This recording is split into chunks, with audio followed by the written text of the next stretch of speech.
मी वर्तमानपत्रातून सुद्धा मी वाचतो आहे.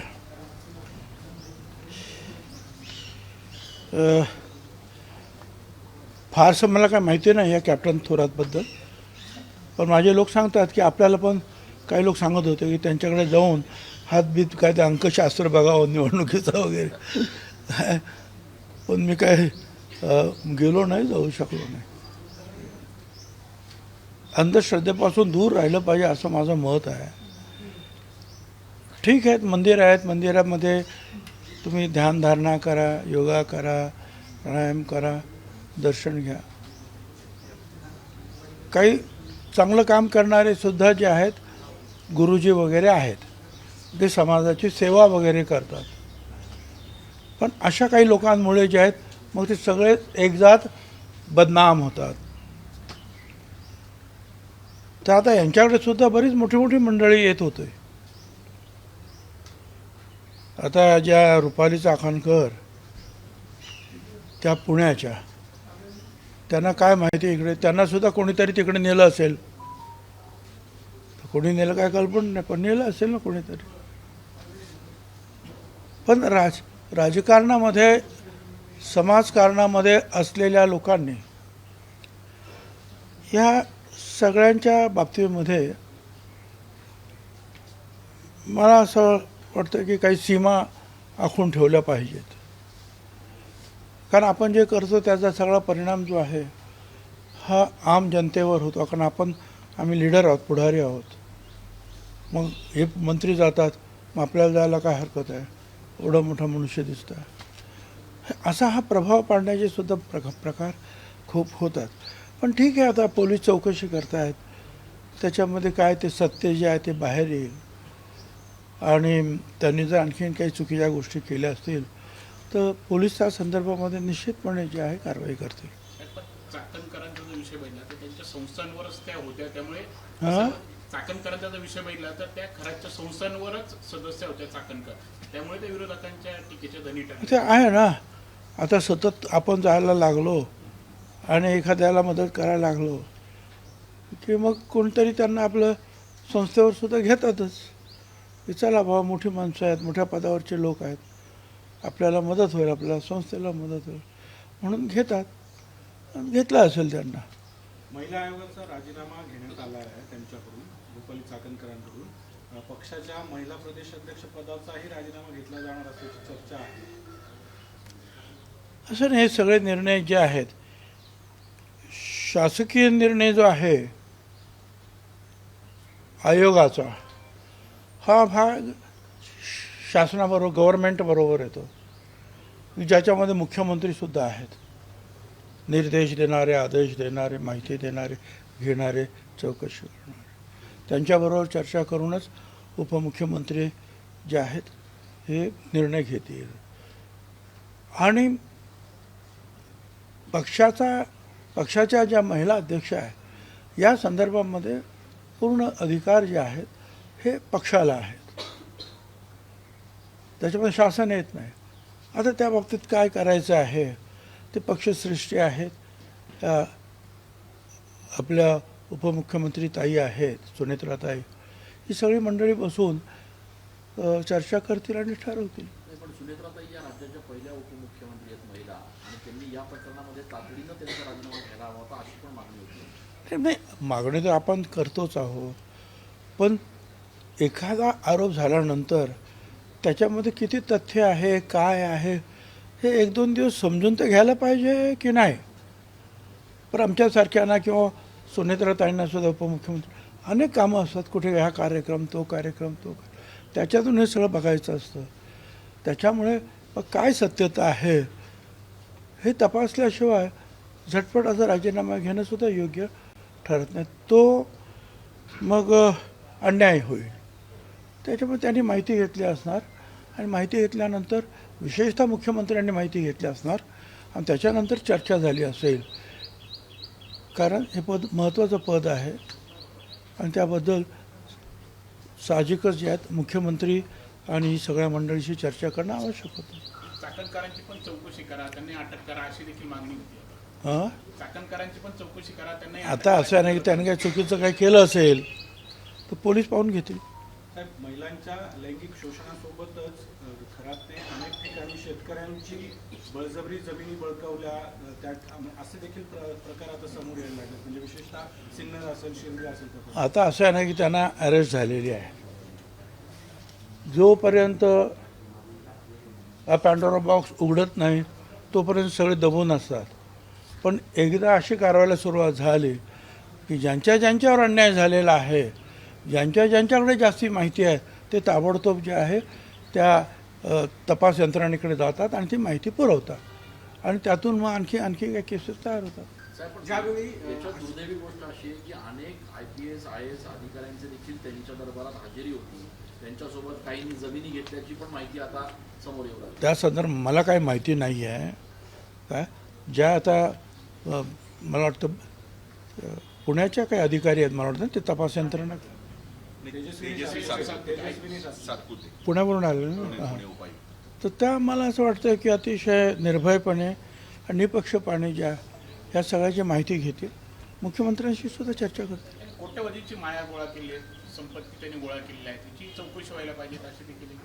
अरे सगळ्यांची चौकशी होईल सांगतो ना. आता ज्यावेळी कॅप्टन करतला अटक करण्यात आली त्यावेळेस पोलिसांनाच त्यांनी शाप दिला की तुमचं बरं वाईट होईल, तुम्ही माझ्यावरती आम्हाला अटक करताय, तुमच्यावर कोप होईल. म्हणजे सगळ्या पोलीस डिपार्टमेंटवर कोप होईल. पण सध्या तरी पोलीस डिपार्टमेंटचा कोप त्यांच्यावर झालेला आहे. साहेब, संजय राऊत यांनी असा आरोप केला आहे. संजय राऊत म्हणतात की भाजपचं सरकार उलथून टाकण्यासाठी तांत्रिक प्रयोग कॅप्टन करातकडनं केले जात होते आणि म्हणून देवेंद्र फडणवीस यांनी त्यांच्यावर कारवाई केली. मला त्याच्यावर ते बोलले त्याच्यावर मी काय कॉमेंट करू काय इच्छित नाही. अशा तंत्रमंत्राने जे आहेत तर शासन जर उलथून टाकता आलं असतं तर देशातले अनेक शासनं ज्या गव्हर्नमेंट जे आहेत त्यांच्या रोज उलथापालथी झाल्या असत्या. साहेब, सिन्नरमधलं त्याचं जे संस्थान आहे खरातचं, त्या ठिकाणी दारणामधून पाणी देण्यात आलं की जे पाणी ॲक्च्युली मराठवाड्याला जातं. खास ते पाईपलाईनने ते पाणी त्या ठिकाणी आणण्यात आलं, त्यासाठी सरकारचाच निर्णय झाला. महाविकास आघाडीच्या काळात GR काढला होता जलसंपदा विभागाने. नाही, असं अनेक ठिकाणी होतं, नाही असं नाही. अनेक चांगले जे आहेत या क्षेत्रात, धार्मिक क्षेत्रात काम करणारे लोक आहेत, त्यांनी अनेकांना ज्या हाताला नोकरी दिलेली आहे, अनेक ठिकाणी पाणी नेऊन जे आहे तिथे चांगली शेती वगैरे करून फुलवलेली आहे आणि स्थानिक लोकांना सुद्धा रोजगार उत्पन्न करून दिलेला आहे. चांगली गोष्टसुद्धा करतात. तर ती काही पहिलीच गोष्ट नसणार, अनेकांना दिलेले असतात. अशा शक्य असेल आणि पाणी असेल आणि तुम्ही जर मागितलं तर देतात ना परवानगी. त्यांना काय माहिती आहे की हा मनुष्य काय करतो आहे. कुणाला आपण तो पाणी मागितलं त्याला देतो. आता तो बाहेर काय त्याचा उद्योगधंदा आहे ते अधिकारी काय त्यांना माहिती आहे. नियमात बसलं असेल त्यांनी दिलं असेल. केसरकर शिक्षण मंत्री असताना शिक्षण खात्यातल्या सर्व बदल्यांची शिफारस बाबा करायचं असं संजय राऊत यांनी आरोप केला. मला काही कल्पना नाही. त्यांना जास्त माहिती असेल ते यंत्रणेकडे देतील. साहेब, युद्धजन्य परिस्थितीमध्ये आता नेमका काय परिस्थिती आहे? गॅस आणि एकूणच सगळ्याचा तुटवडा जाणवत असताना आपल्याकडच्या खात्यामध्ये नेमकी काय परिस्थिती? असं आहे की या जिल्ह्याला 16 ते 18 तारखेपर्यंत 1,28,000 सिलेंडर्स जे आहेत हे प्राप्त झालेले आहेत.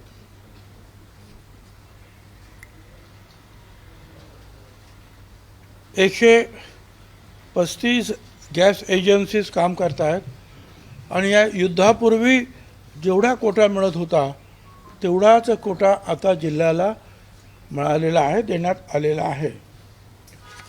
हे खरं आहे की कमर्शियल वापरासाठी, हे सगळं घरगुती वापरासाठी मी म्हटलं, पण कमर्शियल वापरासाठी अजूनही सरकार, केंद्र सरकार विशेषतः काळजी घेते आहे. आणि म्हणून केंद्र सरकारने सुद्धा जे आम्हाला ॲडवायझरीज दिल्या त्यातून जे आहे असं दिसतंय की आपल्या जिल्ह्यामध्ये 127 घाऊक आणि 3,600 किरकोळ परवानग्या आहेत. ज्यांनी साठा केला किंवा काळा बाजार केला असा 3 ठिकाणी कारवाया केलेल्या आहेत. 7 लोकांना अटक झालेली आहे आणि 25,73,000 रुपयाची मालमत्ता जप्त करण्यात आलेली आहे. आता एक आहे की केरोसिनमध्ये बंद केल्यामुळं केरोसिन लोकांना पोचवणारी जी एक साखळी होती ती तुटलेली आहे. त्याच्यामुळे ज्या ज्या लोकांना आता पुन्हा हे काम करायचं आहे त्यांना आपण परवानगी देणार आहोत. आणि म्हणून मग सरकारने आम्ही असा आदेश काढलेला आहे या सर्व जिल्हाधिकाऱ्यांना की ज्यांनी परवान्यासाठी नूतनीकरणासाठी अर्ज केलेले आहेत ते सगळे मंजूर केलेत असे समजण्यात यावे. वेळ घालवू नये. सगळं नूतनीकरण जे आहेत परवानाधारक जे आहेत त्यांचं नूतनीकरण झालेलं आहे असं समजायचं आहे. नंतर आवेदन शुल्क, नूतनीकरण शुल्क, विलंब शुल्क हे सगळं माफ करावं असं सुद्धा सांगितलं. 2 वर्षापेक्षा आणि 5 वर्षापेक्षा कमी कालावधीच्या विलंबाची जी प्रकरणं जी आहेत ती गव्हर्नमेंटकडे येत होती. या अशा प्रकरणावर जिल्हा स्तरावरच जिल्हाधिकाऱ्यांनी निर्णय घ्यायचा आहे. म्हणजे त्याच्यामध्ये आणखी वेळ जाणार नाही या सगळ्या गोष्टीसाठी. केरोसिन परवाने वारसाच्या नावे करण्याचे जे काही असे काही प्रलंबित असतील परवाने तात्काळ ते ताबडतोब वर्ग करण्यात यावे. आणि ज्या गावांमध्ये किरकोळ केरोसिन परवानाधारक नाहीत त्या गावामध्ये रास्तभाव दुकानदार जे आहेत त्यांना हे काम देण्यात यावं आणि त्यांना परवाना देण्यात यावा. आता या बाबतीमध्ये जे सरकारने आणि भारत सरकारने सुद्धा आम्हाला कळवलं की अगोदर जे आहे हे स्वयंपाकाचा गॅस जो आहे घरगुती गॅस तो 100% पुरवायचा आणि तो मिळतो आहे अशी माझी माहिती आहे. मग तो LPG असेल, PNG असेल पाईपद्वारे. त्याच्यानंतरचा जो गॅस जो आहे हा शैक्षणिक संस्था ज्या सर्व त्यांना 100%, हॉस्पिटल्स शासकीय असतील खाजगी असतील 100%, शैक्षणिकसुद्धा खाजगी असतील सरकारी 100%, स्मशानभूमी 100%, वृद्धाश्रम 100%, अनाथाश्रम 100%. आणि ह्या ज्या कॅन्टीन्स आहेत मी पुढे ज्यांना ज्या सांगतो आहेत संरक्षण क्षेत्राच्या कॅन्टीन्स आहेत, शासकीय आणि सार्वजनिक क्षेत्राच्या कॅन्टीन्स आहेत, रेल्वेच्या कॅन्टीन्स आहेत, हवाई वाहतूक करणाऱ्यांच्या ठिकाणी कॅन्टीन्स आहेत, पोलीस आणि तुरुंग यांच्या कॅन्टीन यांना 70% कोटा पुरवण्यात यावा. आणि मग औषध उद्योग, बीज प्रक्रिया, मत्स्यपालन, स्थलांतरित कामगार फक्त रिफिलिंगसाठी, corporate canteen, industrial canteen, corporate guest house, अतिथीगृह, अन्नप्रक्रिया उद्योग, दुग्ध उद्योग, शासकीय PSU आणि LPGC निगडीत मॅन्युफॅक्चरिंग अँड सर्व्हिसेस त्यांना 50%.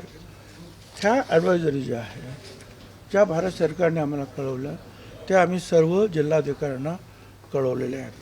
तूर्त तरी असं वाटतं की ठीक आहे की अधिक काही आता हा जागतिक प्रश्न आहे. हा फक्त काय नाशिक जिल्ह्याचा किंवा महाराष्ट्राचा किंवा देशाचा नाही. जपानपासून युरोप अगदी अमेरिकेतसुद्धा त्याचे भाव वाढले आणि युद्ध जे आहे अजून काही समाप्तीच्या मार्गावर आहे असं काही एकूण काही दिसत नाही. परंतु भारत सरकारनं काही वेळेला रशियाकडून, काही व्हेनेझुएलाकडून, काही इराणकडून, काही इतर ठिकाणावरून अशा ठिकाणून जास्तीत जास्त जे आहेत या जे पेट्रोलियम पदार्थ जे आहेत आणलेले आहेत. इराणने सुद्धा त्या होर्मुझच्या खाडीमधून आपली काही जहाजं सोडलेली आहेत. त्यामुळे आणि भारत सरकारनं हे HPCL, IOCL जे आहेत या ज्या सरकारी कंपन्या आहेत रिफायनरीज त्यांना सांगितलं आहे की प्रोपेन आणि बुटेन ह्याचा सगळा वापर जो आहे हा LPGसाठीच करायचा आणि जास्तीत जास्त LPG 9,000 मेट्रिक टन होतं ते 11,000 मेट्रिक टनवर त्याचं उत्पन्न वाढवलं गेलेलं आहे. तर अशा ठिकाणी भारत सरकार महाराष्ट्र सरकार या बाबतीवर रोजच्या रोज त्याची माहिती घेऊन लोकांना त्यांना आश्वस्त करण्यात येत आहे. काही ठिकाणी खरोखरच आपण देऊ शकणार नाही, अशा वेळेला अडचण आहे. 3 ठिकाणी जिल्ह्यामध्ये जवळपास पंपाचे जे सेंटर आहेत ते बंद आहेत. गॅस HPCL, BPCL जे सिन्नर नाही आता आपण माहिती घेतोय किती आहेत हे तुम्हाला मी सांगितलं. 127 घाऊक आहेत, 3,600 जे आहेत हे किरकोळ परवाने आहेत. आता हे सगळं मी तुम्हाला सांगितल्यानंतर साहजिकच हेच अनेक लोक पुढे येतील आणि हे मी तुम्हाला सांगितलं त्यांना परवानगी वगैरे ते देण्याच्या ज्या काही प्रोसिजर्स राहतील ते त्यांना परवाने मिळाले असं समजण्यात यावं. वारसाला देण्यात आले, वर्ग करण्यात आला असं समजण्यात यावं. म्हणजे याच्यात अजिबात वेळ घालवायचा नाही अशा प्रकारच्या सूचना देण्यात आलेल्या आहेत. साहेब अनेक ठिकाणी काळा बाजार झाला, 2-3 ठिकाणी त्यांना मी सांगितलं तुम्हाला काळा बाजारमधले 3 ठिकाणी कारवाई झाल्या. अजूनही आमच्याकडे जे काही माहिती होईल आम्ही त्याच्यावर कारवाई करू. 7 लोकांना अटक केलेली आहे आणि 25,73,000 रुपयाचा माल जप्त करण्यात आलेला आहे. साहेब, जामनगरमधनं आपल्याकडे जो पुरवठा होतो, गॅस येतो, त्याचा माल सध्या आलेला नाही आहे. त्याचा शॉर्टेज असल्याची माहिती मिळते. आपण या संदर्भात काही माहिती देणार आहात? असं आहे की आपल्याकडे जो आहे हा पूर्वी जेवढा येत होता तेवढाच माल तेवढाच जे आहे LPG वगैरे आज येतो आहे. परंतु संपूर्ण देशामध्ये पूर्णपणे सगळ्यांनाच जे आहे हा LPG किंवा PNG मिळतो असं नाही. ज्या अडचणी आपल्याकडे आहेत त्या अडचणी गुजरातमध्ये आहेत, कर्नाटकमध्ये आहेत, तेलंगणामध्ये सगळे. आणि याच देशात असेच नाही, जपानपर्यंत सगळ्या देशांमध्ये या अडचणी आहेत. साहेब, घरगुती गॅस जो आहे जो पाईपलाईनद्वारे दिला जातो, विशेषतः मुंबई पुण्यामध्ये घरगुती गॅस पाईपलाईनद्वारे दिला जातो. त्या ठिकाणी काही वेळ निश्चित करून देण्यात आली का? कारण काही ठिकाणी असं म्हटलं जात आहे का 3-3 तास हा गॅस पुरवठा होणार आहे घरगुती गॅस. माझ्याकडे ती काही माहिती नाही आहे, परंतु PNG आणि LPG तूर्त तरी घरांसाठी पूर्णपणे पुरवला जात आहे. धन्यवाद सगळ्यांना. नाशिकमधला माडा घोटाळा सध्या चर्चेत ठरतोय. मोठमोठे बिल्डर यामध्ये अडकलेले आहेत. हं? मोठे बिल्डर यामध्ये अडकलेले आहेत माडा घोटाळ्यामध्ये नाशिकच्या. एकंदरीत त्या संपूर्ण प्रकरण तुम्ही कसं बघताय? कारण काही शासकीय यंत्रणा देखील यात सहभागी असल्याची शक्यता. मला काही कल्पना नाही, परंतु मला सुद्धा आश्चर्य वाटतं. कारण आपल्याकडे अशा प्रकारचे जे आहेत बिल्डर्स किंवा बांधकाम जे करणारे जे लोक आहेत हे यांच्याबद्दल अतिशय लोकांना विश्वास होता आणि हे चांगलं काम करतात असं मी सुद्धा अनेक वेळा म्हटलेलं आहे. परंतु आता जी काही माहिती पुढे येते त्यामध्ये किती तथ्य आहे, किती खरं आहे ते आता सरकार आणि इतर सगळ्या ज्या यंत्रणा ज्या आहेत ते तपासून पाहत आहेत. आणि मला असं वाटतं की ह्या लोकांनी जे आहेत त्वरित जे सरकारला म्हाडाकडे देणं आवश्यक आहेत जेवढे फ्लॅट्स वगैरे ते त्यांनी सुपूर्द केले पाहिजेत किंवा त्याच्या बदली काय जो आहे पैसे वगैरे काय भरायचे असतील ते भरले पाहिजेत. पण त्यांनी ही गडबड केली आहे हे दिसतं आहे आणि ती एकाने अनेकांनी केले असं वाटतं. परंतु काही लोक असेही आहेत आम्हाला फोन करणारे की आमच्यात काहीच संबंध नाही आहे, आम्ही असं काही केलेलं नाही, तरीसुद्धा आमची नावं आलेली आहेत. तर त्यांना माझं एवढं सांगायचं आहे पोलिसांनासुद्धा किंवा तपास यंत्रणांना की असे जे लोक असतील ते जे सांगतात आमच्या याच्यात काही संबंध नाही, आम्ही काही केलेलंच नाही, त्यांना तपासावं आणि त्यांना जे आहेत ताबडतोब जे आहे या तुमच्या इतर जे काही कारवाई आहे त्याच्यापासून दूर करावं आणि त्यांना त्यांचं काम करू द्यावं. जिथे जे चुकलेले आहेत त्यांच्या बाबतीमध्ये तुम्ही कारवाई करा. पण परवानग्या देताना किंवा कागदपत्रांची तपासणी करताना ही तर शासकीय यंत्रणानेच केली होती, तेव्हा यांच्या लक्षात आलं नाही का की असं केलं? हो, यायला पाहिजे. ज्यावेळेला तुम्ही IOC वगैरे देता किंवा म्हणजे तिथे ऑक्युपेशन सर्टिफिकेट देतात विशेषतः त्यावेळेला सरकारची जी मालमत्ता यायला पाहिजे, म्हाडाचे जे आहेत घरं वगैरे ते आलेत की नाही पाहायला पाहिजे. ते न पाहता जर ऑक्युपेशन सर्टिफिकेट दिलं असेल किंवा इतर काही कम्प्लिशन सर्टिफिकेट दिले असतील तर त्याच्यासाठी मला असं वाटतं अधिकारीसुद्धा दोषी आहेत आणि मग ते सुद्धा कारवाईस पात्र ठरू शकतात. धन्यवाद.